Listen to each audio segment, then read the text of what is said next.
స్వామి వివేకానంద ఒక చోట ఒక మాట అన్నారండి, చాలా శక్తివంతమైన మాట. నచికేతుడిలాంటి 10 మంది బాలురు నాకు దొరికితే చాలు, మన భారతదేశాన్ని ఉన్నత స్థాయికి తీసుకువెళ్లగలను అని. ఈ మాట విన్నప్పుడు ఆశ్చర్యంగా అనిపిస్తుంది. అసలు ఎవరి నచికేతుడు? కేవలం 10 మందితో దేశ భవిష్యత్తును మార్చవచ్చని ఆయన ఎందుకు అంత బలంగా నమ్మారు? ఈరోజు మనం దీని గురించి కొంచెం లోతుగా చర్చిద్దాం. ఆహ్! ఇది చాలా ఆసక్తికరమైన ప్రశ్న.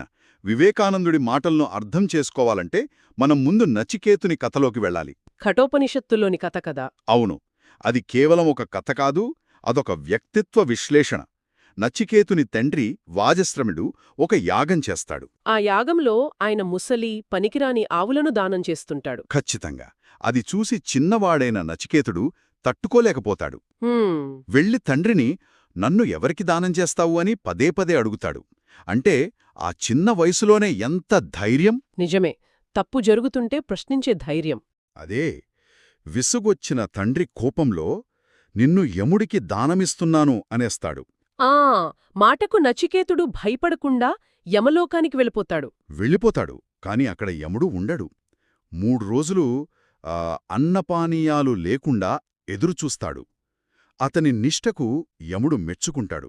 తిరిగొచ్చాక 3 వరాలు కోరుకోమంటాడు కదా. అవును, అక్కడే అసలు కథ మొదలవుతుంది. మొదటి 2 వరాలు అంటే తండ్రి కోపం చల్లారాలని, యజ్ఞయాగాదుల గురించి జ్ఞానం కావాలని అడుగుతాడు. అవును, కాని 3వ వరం దగ్గర కథ మొత్తం మలుపు తిరుగుతుంది.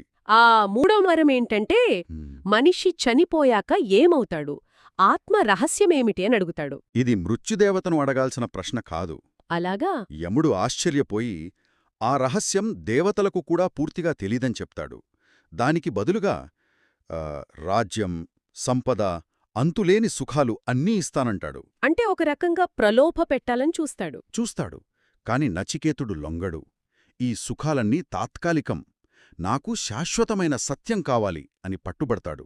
ఓ వివేకానందుడు నచికేతునిలో కేవలం ఒక భక్తుడిని చూడలేదు. లేదు, ఆయన ఒక దేశాన్ని నిర్మించగల నాయకుడి లక్షణాలను చూశారు. సరిగ్గా అదే. వివేకానందుడు ఆ లక్షణాలను తన కాలపు భారతదేశానికి అన్వయించారు. ఆయన దృష్టిలో ఒకటి సత్యాన్వేషణ. అంటే గుడ్డి నమ్మకాలను వదిలి మన సమస్యలను హేతుబద్ధంగా చూడటం. ఖచ్చితంగా. ఇక 2 నిర్భయంగా ప్రశ్నించడం. అంటే కాలం చెల్లిన సంప్రదాయాలను, అన్యాయాన్ని, ఆనాటి బ్రిటిష్ అధికారాన్ని కూడా ధైర్యంగా నిలదీయడం. మరి మూడోది ప్రలోభాలకు లొంగకపోవడం. అంటే వ్యక్తిగత లాభం కన్నా దేశ ప్రయోజనానికి ప్రాధాన్యత ఇవ్వడం. ఈ 3 లక్షణాలు